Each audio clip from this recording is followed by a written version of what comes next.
FTP நேயர்களுக்கு வணக்கம். இந்த வீடியோவில் நம்ம எதை பற்றி பேச போகிறோம்னா, நேற்று ஆடிட்டர் குருமூர்த்தி அவர்கள் பாமக நிறுவனர் திரு ராமதாஸையும் அன்புமணி அவர்களையும் சந்தித்து பேசிட்டு வந்திருக்காரு.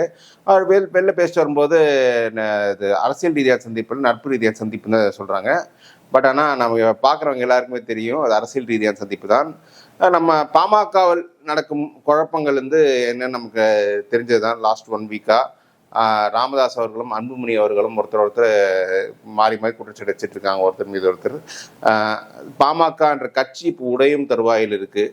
அந்த சமயத்தில் ஆடிட்டர் குருமூர்த்தி பார்த்துட்டு வந்திருக்காரு. இது பாஜக ஒரு காம்ப்ரமைஸை கொண்டு வர பார்க்குதுன்னு நம்ம புரிஞ்சுக்க முடியுது. ஸோ அப்படி இருக்கும்போது பாமகவை சேர்த்துக்கு ஏன் பாஜக முயற்சிக்க வேண்டும், தேசிய ஜனநாயக கூட்டணிக்கு பாமக ஏன் ரொம்ப முக்கியம்ன்றது நான் இந்த வீடியோவில் எக்ஸ்பிளைன் பண்ணுறேன். ஃபர்ஸ்ட்டு பாமக தேசிய ஜனநாயக கூட்டணிக்கு ஏன் ரொம்ப முக்கியம்னா, முதல் காரணம் பாமகவுக்கு அதுக்கான எதிரணியான இந்தியா கூட்டணியில் இடம் இல்லை. அதுதான் மெயின் ரீசன். இந்தியா கூட்டணியில் இடம் இல்லைன்னு சொல்கிறத விட திமுக கூட்டணியில் இடம் இல்லை. திமுக பாமக தங்களுக்கு வேண்டாம் அப்படின்னு நினைக்கிறாங்க. ஏன்னா 2016 வட மாவட்டங்களில் பாமக இல்லாமல் போட்டியிட்ட திமுக அதிமுகவோட அதிக இடங்களில் கண்டெஸ்ட் பண்ணுது. அப்போ 2016 வட மாவட்டங்களில் கிட்டத்தட்ட பல தொகுதியில் மும்முனை போட்டி இருந்தது. ஏன்னா மாற்றம் முன்னேற்றம் அன்புமணின்னு பாமக தனித்து போட்டிட்டாங்க. அன்புமணி சிஎம் ரிஜெக்ட் பண்ணி அப்போவே திமுக அதிகப்படியான தொகுதியில் வெற்றி பெற்றது. அதுக்கப்புறம் 2019 நாடாளுமன்ற தேர்தல் அதிமுக பாமக கூட்டணியை வீழ்த்திருக்காங்க. 21 சட்டமன்ற தேர்தல், 24 நாடாளுமன்ற தேர்தல்.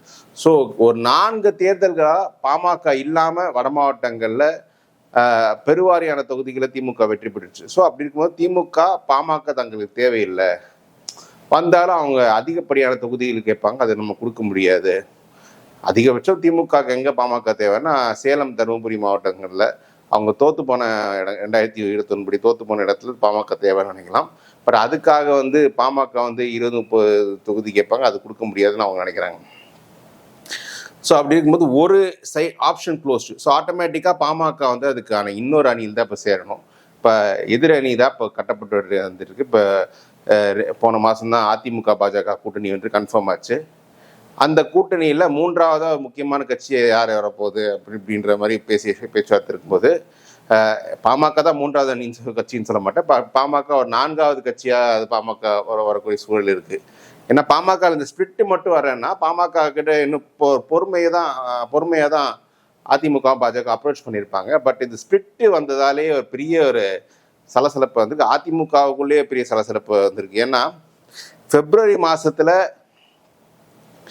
தேமுதிகவுக்கெல்லாம் நாங்கள் ராஜ்யசபா சீட்டு கொடுக்குறேன்னு சொல்லலைங்க, அவர் எந்த வாக்குறுதி கொடுக்கல அப்படின்னு சொன்ன எடப்பாடியார் ஜூன் மாதத்தில் நாங்கள் அடுத்த ஆண்டில் நடக்கும் ராஜ்யசபா தேர்தலுக்கு தேமுதிகவுக்கு நாங்கள் சீட்டு கொடுக்குறோம்னு சொன்னதுக்கு காரணம் என்னென்னா, அவருக்கு வட மாவட்டத்தில் திமுக எதிர்க்கிறதுக்கு ஒரு முக்கியமான அதிமுகவுடன் வேற ஒரு ஃபோர்ஸ் சேரணும்னு நினைக்கிறார். அது பாமகவை தான் அவர் மனதில் வைத்திருந்தார். ஆனால் பாமகவில் இந்த குழப்பம் ஏற்பட்டு இருப்பதால் பாமக அடுத்த வருஷம் எந்த ஷேப்பில் இருப்பாங்க, அவங்க பிரிஞ்சு இருப்பாங்களா, எப்படி இருப்பாங்கன்னு தெரியாது. ஏன்னா கட்சி அன்புமணிக்கிட்ட இருக்குது. ஆனால் அந்த பாமக வாக்காளர்களை ராமதாஸ் மீது ஒரு பெரிய மதிப்பு கொண்டு இருப்பார்கள். ஸோ ஸ்பிரிட் வந்தாலே அன்புமணி நிர்வாகிகளுக்கு ஒரு ஓட்டு எடுக்க முடியாது, ராமதாஸ் தான் அந்த ஓட்டுலாம். எந்த பக்கம் போகிறதுன்னு தெரியாமல் எடப்பாடி முடிச்சிட்டு இருக்கும்போது அவர் தேமுதிகவே நம்ம சேஃபாக வச்சுக்கலாம், தேமுதிக வெளில போடுறதுக்காக தான் அது ராஜ்யசபான்றது தேமுதிக கொடுக்கப்பட்டிருக்கு. தேமுதிக இப்போ என்ன சொல்கிறாங்க, இதெல்லாம் புரிஞ்சுக்கிட்டு தான் நீங்கள் அடுத்த வருஷம் ஒருவேளை பாமக மறுபடியும் சேர்ந்துட்டா நீங்கள் ராஜ்யசபா மறுபடியும் பாமக அதை கொடுப்பீங்க, உங்களை நம்ப முடியாது, நான் அடுத்த வருஷம் வேணுமா வேணப்ப ராஜ்யசபா வேணுமா நம்ம அடுத்த வருஷம் முடிவு பண்ணிக்கிறேன்னு பிரேமலதா ஒரே அடி அடிச்சிட்டாங்க. ஸோ இப்போ அந்த ஆப்ஷனும் ஒரு டைலமாவில் இருக்கும்போது பாமக ஒரு ஒன்றுபட்ட பாமகவுடன் கூட்டணி வைத்தே தீர வேண்டும் என்ற கட்டாயம் அதிமுகவுக்கு இருக்குது, அந்த அணியிலுக்கும் பாஜகவுக்கு இருக்குது. ஏன்னா பாஜக ஒரு பெரிய அணி கட்டணும்னு தான் நினைக்கிறாங்க திமுக 2026. அதில் பாஜக தான் நம்பர் 2 பார்ட்டியாக இருக்குது. இப்போ பாமக வரதால இப்போ அந்த பாமகவும் அந்த அணி இருக்கணும். ஏன்னா பாஜகவை பொறுத்தவரை நம்ம எடுத்துக்கிட்டோம்னா அந்த கட்சியின் வளர்ச்சி பெரும்பாலும் சென்னை, தென் மாவட்டங்கள், கொங்கு மண்டலத்தில் இருக்குது. வட மாவட்டங்களில் அங்கே பெருசாக வளர்ச்சியே கிடையாது. அந்த வட மாவட்டங்களில் அந்த வன்னியர் பெல்ட்டில் திமுகவை ஃபைட் பண்ணணுன்னா பாமக வேணும் அப்படின்னு அவங்க மெயினாக ஃபோக்கஸ் பண்ணுறாங்க. அதுவும் திமுகன்றது இப்போ வந்து விசிகாவுடன் ஒரு தொடர்வட்டியில் இருக்காங்க, ஒரு பெரிய சோஷியல் கோலிஷனாக இருக்காங்க. இது இல்லாமல் நான் வன்னியர் ஓபிசிஸ் ஓட்டு வாங்க போகிறதால வன்னியர் கன்சாலிடேஷன் பண்ண வேண்டிய தேவை வந்து தேசிய ஜனநாயக கூட்டணிக்கு இருக்குது. அது வந்து பாமக இருந்தால்தான் முடியும். பாமக இல்லாமலேயே இப்போ எடப்பாடி 10% கொடுத்தாலும் எடப்பாடிக்கு ஒரு நல்ல ஓட்டு வந்திருக்கு. சொல்லப்போனால் 24 தேர்தலில் வன்னியர்கள் பாமகவை விட அதிமுக தான் அதிகம் ஓட்டு போட்டிருக்காங்க. பாமக போட்டிட்டு 10 தொகுதிகளில் தருமபுரி தொகுதியை தவிர மற்ற எல்லா தொகுதியிலுமே மூணாவது இடம் தான். அதில் கள்ளக்குறிச்சி தொகுதியில் 4வது இடம் வந்திருக்காங்க. ஸோ அப்படி இருக்கும்போது வன்னியர்கள் எடப்பாடி நோக்கி தான் வந்துட்டு இருக்காங்க. ஆனால் எடப்பாடியே தனக்கு அந்த ஓட்டுக்கு வருமானது மறுபடியும் டவுட்ஃபுல்லாகவே இருக்காரு. ஏன்னா எடப்பாடியை பொறுத்தவரை என்ன பெரிய சிக்கல்னா, வட மாவட்டத்தில் வன்னியர் ஓட்டு வாங்குறதை விட சேலம் மாவட்டத்தில் வன்னியர் வாக்குகள் பெருசாக தனக்கு வந்துடும் பார்க்காரு. அப்போ தான் சேஃபாக எம்எல்ஏ ஆக முடியும், தன்னுடைய மாவட்டத்தில் பெரும்பாலான தொகுதியில் வெற்றி பெற முடியும்னு நினைக்கிறார். இப்போ சேலத்தில் ஒரு வேளை பாமக இல்லாத அதிமுக என்பது ஒரு திமுகவுக்கு வந்து ஃபைட் பண்ணுறதுக்கு இன்னும் கம்பேரிட்டிவ்லி ஈஸியர், ரொம்ப டைட் ஃபைட்டாக இருக்கும். ஒரு சில தொகுதியில் திமுகவே நிறைய ஜெயிக்கலாம். நீங்கள் நாடாளுமன்ற தேர்தலே பார்த்தீங்கன்னா, சட்டமன்ற தேர்தல் 2021 சட்டமன்ற தேர்தல் பாமக அதிமுக கூட்டணி இருக்கும்போது சேலம் மாவட்டத்தில் திமுக ஒரு தொகுதியை ஜெயிக்குது. ஆனால் நாடாளுமன்ற தேர்தலில் அந்த கூட்டணி இல்லாத போது செல்வ கணபதி வந்து வெற்றி பெற்றிருக்காரு. 19 கணக்கு வேறு அந்த அலையன்ஸ் நீ செட்டில் ஆகலை. பட் 21 ஒரு செட்டில் இருந்த சுச்சுவேஷனில் ஏடிஎம்கே ஸ்வீப் பண்ணுறாங்க. ஆனால் 24 திமுக அங்கே ஜெயிக்கிறாங்க.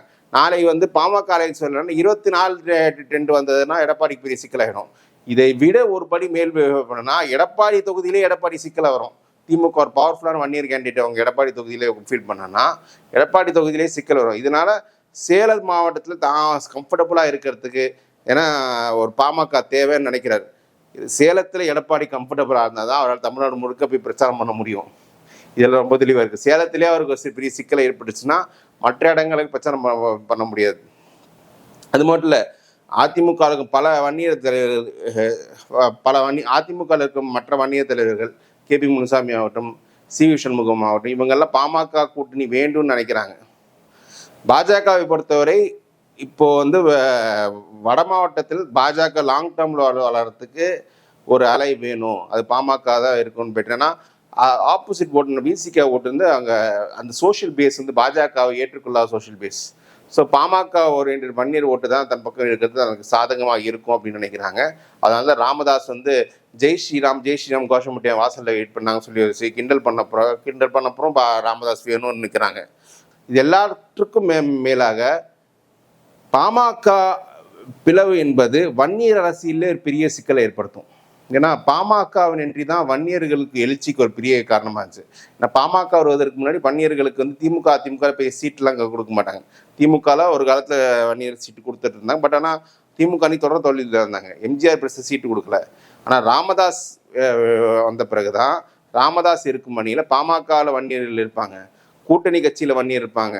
பாமக இருக்கும் அணியை வீழ்த்துவதற்குன்னா வன்னியர் கேண்டிடேட் வச்சு தான் வீழ்த்தணுன்ற மற்ற தரப்பில் வன்னியர் இருப்பாங்க. அதன் விளைவாக 2 சைடுமே போட்டு வன்னியர் வேட்பாளர் நிறுத்திட்டு இருக்காங்க. ஸோ வன்னியர் அரசியலே கடந்த ஒரு 30 ஆண்டு காலமாக பெரிய அளவு எழுச்சி பெற்றிருக்குன்னா அது காரணம் பாமகவும் ராமதாஸும் தான்.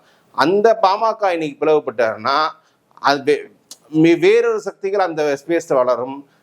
வன்னியர் அல்லாத பிற ஜாதிகளுக்கு பெரிய ஒரு பவர் கிடைக்கும்.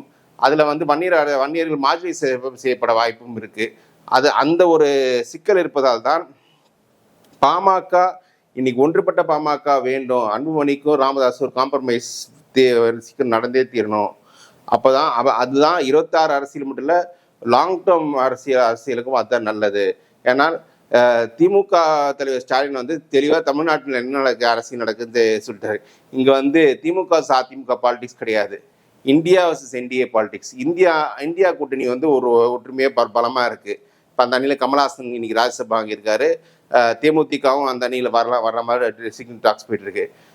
அப்போ என்டிஏ கூட்டணி இங்கே பலப்படணுன்ற இந்த மாதிரி சக்திகள் எல்லாம் சேரணும். அப்போ தான் என்டிஏ கூட்டணி இங்கே இந்தியா கூட்டணியை வீழ்த்த முடியும்னு நினைக்கிறாங்க. அதுக்கு இப்போத்துலேருந்தே பாஜக ஒர்க் பண்ணிட்டு இருக்காங்க. அதன் ஒரு பகுதியாக தான் இன்னைக்கு குருமூர்த்தி ராமதாஸ் சந்திச்சிருக்காருன்னு நினைக்கிறேன்.